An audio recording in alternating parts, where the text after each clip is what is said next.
Hello there. Welcome to Financial Accounting N6. Today we want to look at a question from June 2021. This was question 2, and specifically we are going to look at part 2.3 on that question 2. And the question has got various questions that we need to answer there. So we are going to go through the question. So let's start from 2.3 there where it's reading. Study the following financial statement and answer questions. Then beneath that, we have got Pasembe INC as at 31 December 2018. So we've got some balances that we are given, and you are seeing that non-current asset is a missing figure. Then you go down with other balances that we have in the question. So if you go down the question, you would see that we also have the issue of equity and liabilities.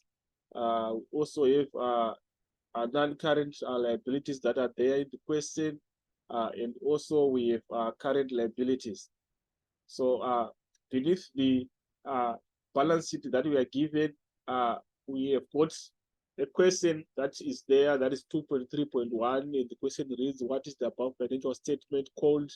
It has 2 marks. So we just need to identify which statement is this. But if you look at it, you would see that we have got assets there in the beginning. Then we have got a list of assets. We've got non-current assets and current assets, total assets. So this is going to be our first balance figure. This is the statement of financial position or balance sheet. And also we've got a section for equity and liabilities that we are having the non-current liabilities. We also have the current liabilities, and then you have the total equity and liabilities. Remember, this balance that we have here, the balance that we have here should be the same with this 520,000. In other words, this 520,000 that we have here should also be here. We should have the same figure here, 520,000. So basically, this balance should be same with this balance. In other words, the total assets balance should be equal to the total equity and liabilities balance. That describes the balance sheet. And remember, the statement of financial position or on the balance sheet describes the accounting equation, which says assets is equals to owner's equity plus liabilities. So that's the format that you are having here, whereby we are having total assets being represented by 520,000. Then our owner's equity plus liabilities, we could also here 520,000 being the second balance thing. So so our first response there, we have got this is the statement of financial position. So we can just indicate the name there that it is the statement of financial position. So that is what we have on the first question, which is 2.3.1. So this is the response that we have there. So we can as well try to see on the next question that we have. Right, so we go on to the next question. The next question reads, what type of a company is Masebe INC? So from the word, this word indicates that this is a personal liability company. Whenever we see this word in the name of the company, we know that it's a personal liability company. So this one is also representing a personal liability company. Personal liability company.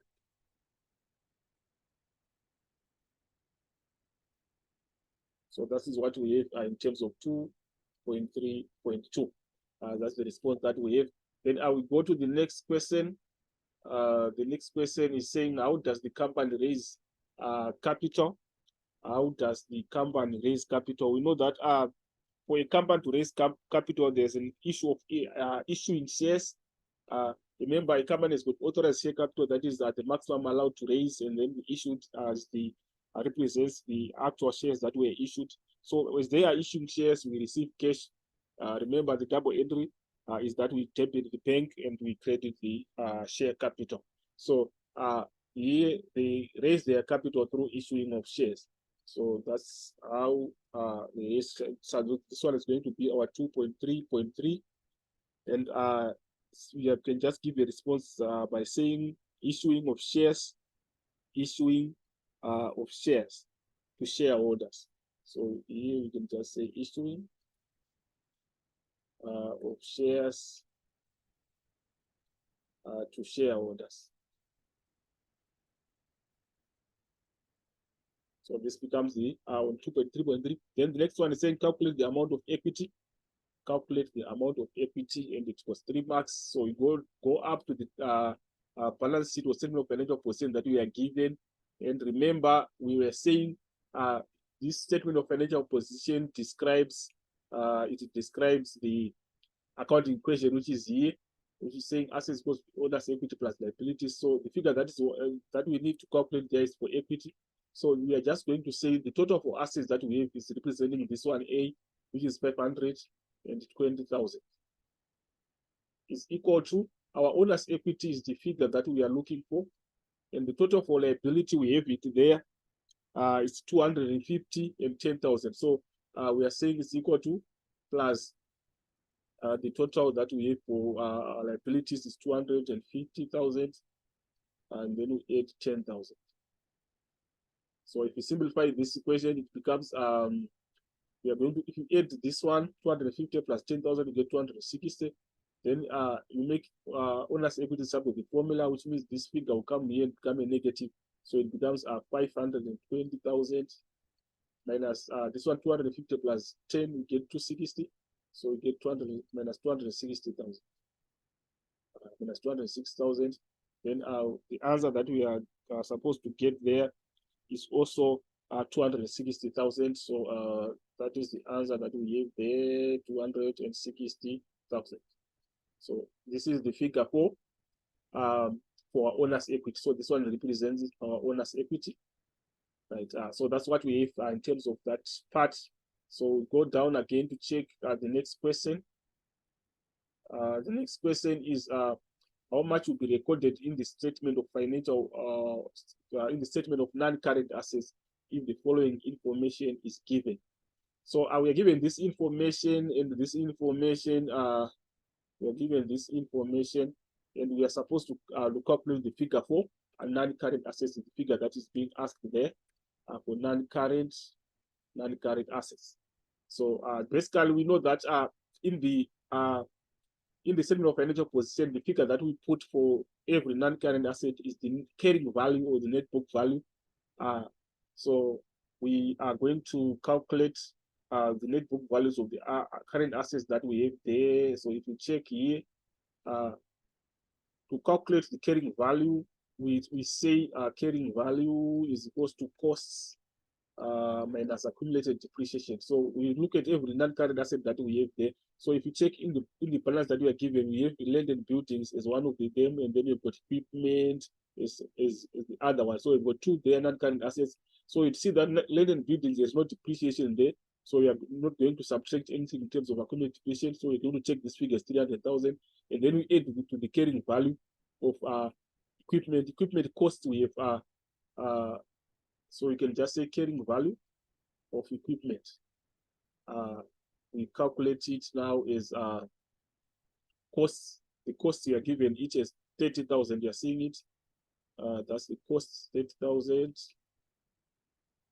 And then we add, we subtract the accumulated depreciation. Remember, the accumulated depreciation that we are given there is the 31 December 2017. And if you look, in the statement of financial position that we are given, it's on 31 December 2018. That's where the year is ending. So the balance that we are given there is at the beginning of the year. So to get the total accumulated depreciation, we are saying this one that we have at the beginning plus the depreciation for the year. This 5,000 is the depreciation for the year, and this one is accumulated from before, from the date it was purchased up to the beginning of the year. It was 15,000. Then for this year 5,000. So we add the two now. So that's the one that we are going to subtract there. So we are going to say this one we subtract total of the accumulated depreciation. We are saying 15,000 plus 5,000. There, 15,000 plus 5,000. So if you simplify it, it becomes 30,000 minus 15. So minus the if you say 15 plus 5, you get 20. So here is 20,000. So obviously, now we are saying 30,000 minus 20,000 there. 8,000 minus 20,000. Sorry, we get 10,000 here. When you calculate it, get 10,000. You get 10,000, and then this 10,000, you are now saying now this is the carrying value of equipment. This is the carrying value of equipment. So to get the figure that should go to non-current assets, we are saying the value that we have for land and building is 300,000 plus then carrying value for equipment 10,000. So we are saying now 300. Here we are now saying 300,000. Then we add the 10,000 that we have for equipment. Then you'd see that we are going to have 310,000. So this represents the figure that should be recorded in the statement of non-current assets. So the figure of non-current assets that should be there in the statement of financial position is 310,000. Then we go to the next question. Let's check what we have on the next question there. Right, the next question is 2.3.6 saying calculate the amount of the current assets. Amount of the current assets. Remember, we have the figure for total assets. We have the figure for total assets. So basically, total assets is equals to current assets plus non-current assets. So to get the figure for current assets, we make it the sum of the formula. It becomes current assets is equals to total assets minus non-current assets. So that's what we have there.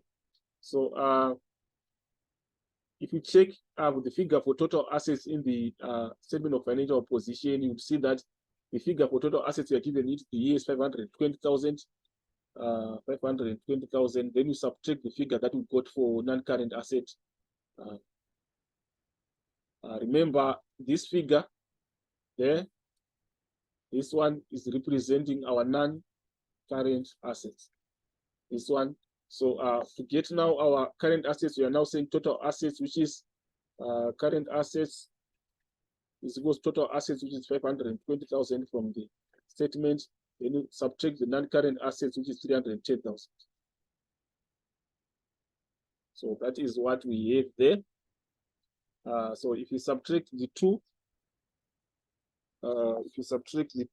there, you are going to get you are saying 520 minus 310, you get 210. So here the answer that you get there is 210,000. So this one will represent your current assets. So that's what we have there on 2.3.6. Then we can check on the next question. Right, the next question is saying where does the current portion of long-term borrowing fall in the statement in the question 2.3? The statement in question 2.3 is the statement of financial position, and they are asking about the long-term borrowing. They're asking about the long-term borrowing. So long-term borrowing, you know that this one is a non-current liability. When it's a short-term, it becomes a current liability. But when it's a long-term, it becomes a non-current liability. So that's what we have on that one. 2.3, 2.3.7. 2.3.7. What does the sorry, this is a current portion of loan. Sorry, this is a current portion of loan. When it's a current portion of loan, it is a current liability. Sorry. Where does the current portion of long-term borrowing fall in the statements in question 2.3? They're asking about the current portion. Sorry. So the current portion is the current liability. So here the response that we have is current liability. Liability represents 2.3.7. So that's what we have on 2.3.7. Then we go and check what we have there. We've got still other questions that are there. Right, I will go to 2.3.8, where we will the fixed deposit that matures on 1 January 2024 in the statement in question 2.3. Remember, the year, let's check all the year. The year is ending. Let's check the year ending there, and then the period can determine whether it's a current or a non-current. So if it's less than a year, it becomes a current, but if it's a year or less, it's a current, but if it's more than a year, it becomes a non-current. So if you come here, you would see that the year is ending at 31 December 2018, and then this one is the fixed deposit. The fixed deposit now it's maturing on 1 January 2020. So what does it mean? 2020 is 2 years after. So it becomes a non-current. It becomes a non-current. This is a fixed deposit again. So if it's a fixed deposit, it's an asset. So the deposit that we have there, it's a non-current asset. Non-current asset is the response that we have there. So we are saying for it to be a current asset, it has to behave a period of 1 year or less after the year end. But now we are seeing that we are having more than a year. So we are saying it's a non-current asset. So let's go to the next one, 2.4. This statement of dash for the year ended 31 December 2018. So the first question is saying, what is the above statement called? You see, in the table, we've got share capital, general reserve, change income. When you know these things are adjusted, they change the figure of equity. So it makes this statement of changes in equity. So this is a statement of changes in equity. Statement of changes in equity. So this one is the statement of changes in equity. So that's what we have there. So we go to the next one. What is the purpose of the general reserve? What is the purpose of the general reserve? So general reserve, we know that it's money that is mainly transferred from the retained income and set aside for future purposes. So basically, the response that we can give there is money kept separate from the company's profit to meet future needs. Here we can just summarize. Here it's money. Money kept separate. Kept separate. Kept separate from the company's retained income.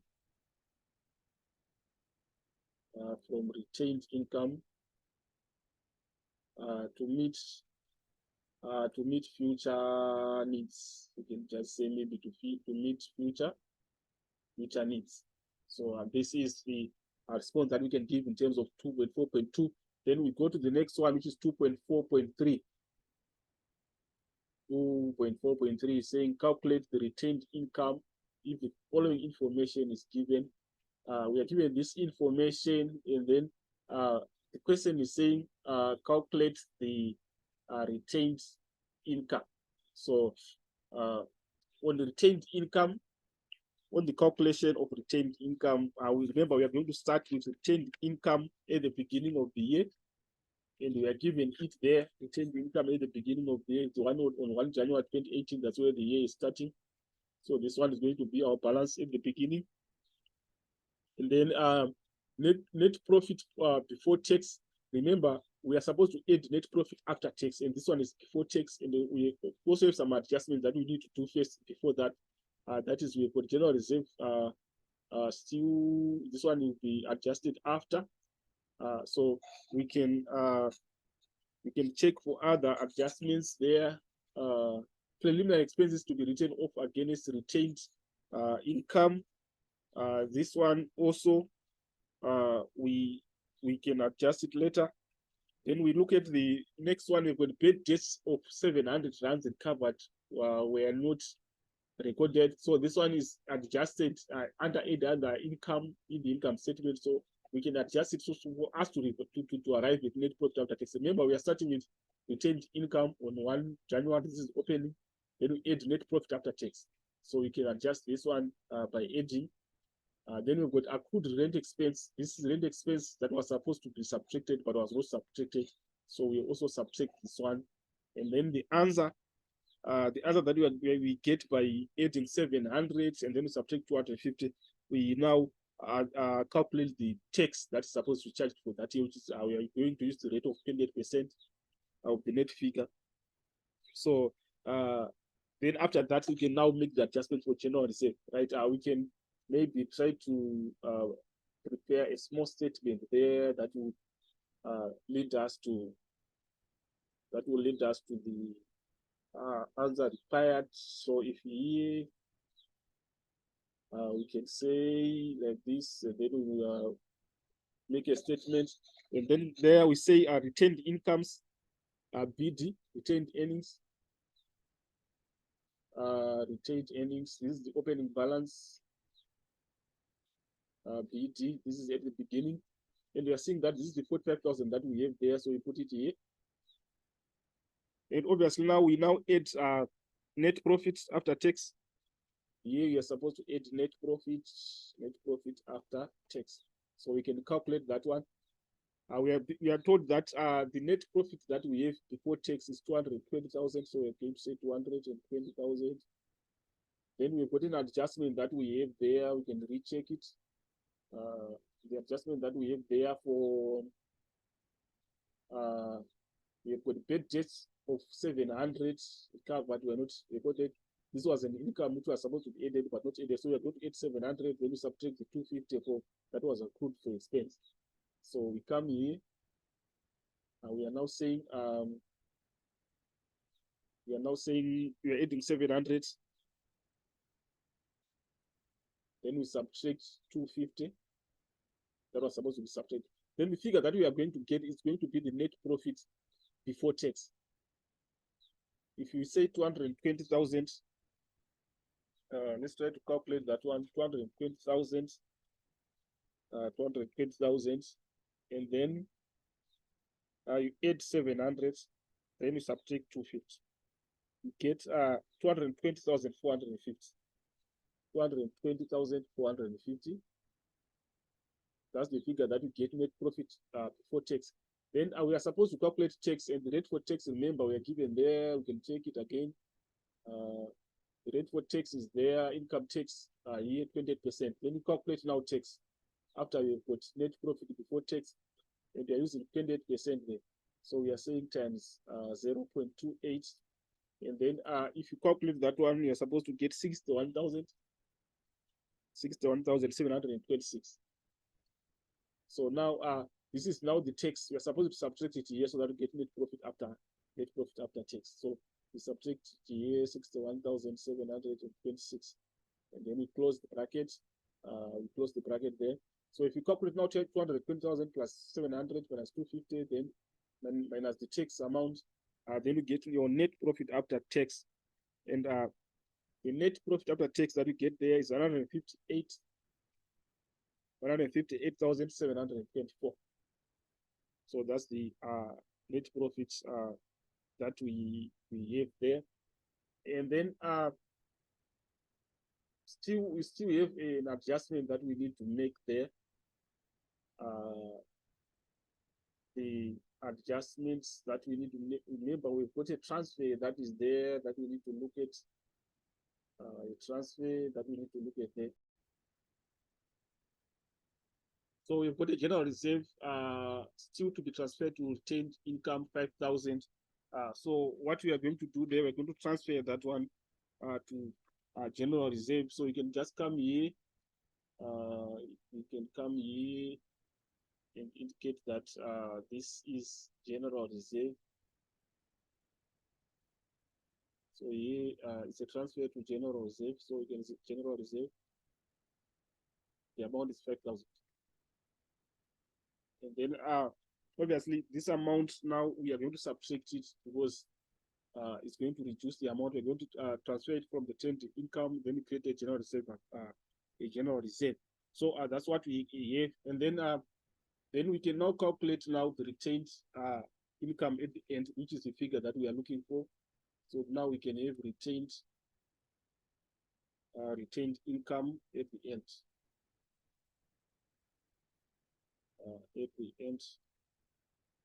So we go say 45,000 plus 158,724 minus 5,000. Then you get 198. So this is the figure that we're looking for. So if you come back to our question, you'd see that there is an expense that we didn't adjust there, which is here, preliminary expenses, which is 1,200. Now we are not going to adjust it here because remember, this is an expense that is incurred before the commencement of the operations of the business. So it's regarded as a capital expenditure. It's not a revenue. Here, in this statement and income statement, we are only adjusting revenue expenditures, and this one is a capital. It increases the value of a non-current asset. So we don't adjust it there. That's why we didn't adjust that one. Then we can also go to try to look for other questions that we have in the question. Beneath that, we've got 2.4.4, which is saying calculate the amount of share capital using the information below. We've got authorized shares at 2 million at R1.50 each. Then we've got unissued shares at 100,000. So the shares that we want to calculate, the value is for the issued. Here we are given an issued in authorized. And remember, authorized is the maximum that's supposed to be raised. So to get our authorized, we are going to say issued plus unissued.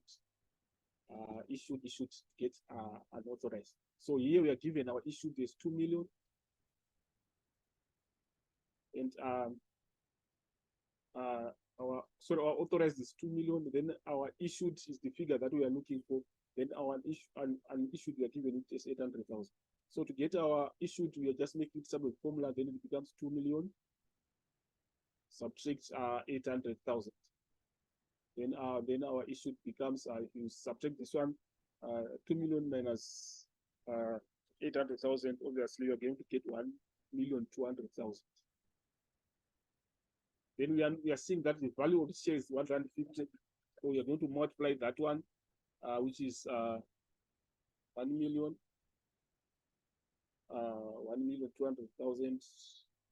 We are now saying 1,200,000, then times 150 to get the value.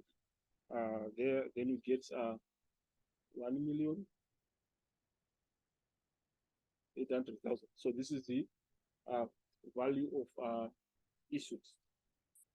That's what we have in terms of issued now. So this is our issued share capital. So that's what we have in terms of that part. Then we go to the next question. The next question is saying name 2 types of reserves.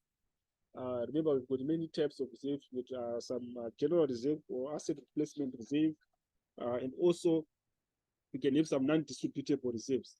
So here we can just say 2 types. Then we can say general.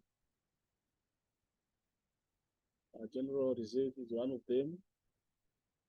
General reserve, and then we've got we can also have a here we can also have a non-distributable reserve.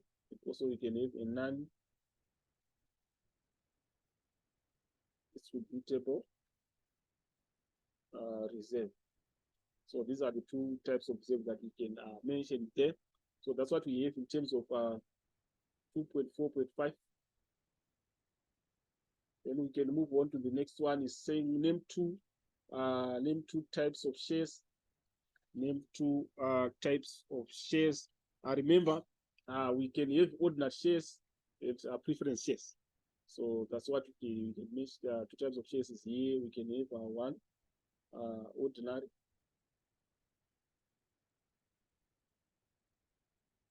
shares, and here we can have preference. So this differs in terms of their specifications. They are usually differentiated in terms of the way the dividends are paid. Remember, dividends are rewards for the owners of the business, which are the shareholders. On ordinary, they are not cumulative, as in if a difference is not paid of a dividend, they cannot be carried to the next period as owing. But for preference, we can have such a scenario whereby they are cumulative, they can be carried. The amount that has not been paid can be paid in the next financial period. But for ordinary, it's a different case. So this is the 2 that we have as types of shares. Then we go to the next one. What are shareholders given as proof of holding shares in a company? This is now 2.5. What are shareholders given as proof of holding shares in a company. Remember, they are given share certificates. This is a document that they are given. Share certificates is the solution that we have there. Let me go 2.6. Name the document that says the number of shares the company is registered with and all other policies and regulations of the company. On the formation of a company, there's a document that is processed there, which is called the Memorandum of Incorporation. So this becomes responsible for 2.6 Memorandum of Incorporation. So that is what we have on question of June 2021. We've got more videos to come on financial accounting N6. You can stay tuned. Those who have subscribed, please subscribe for more videos, get notifications for more videos. So we'll meet again in the next video. With that, I'm signing out.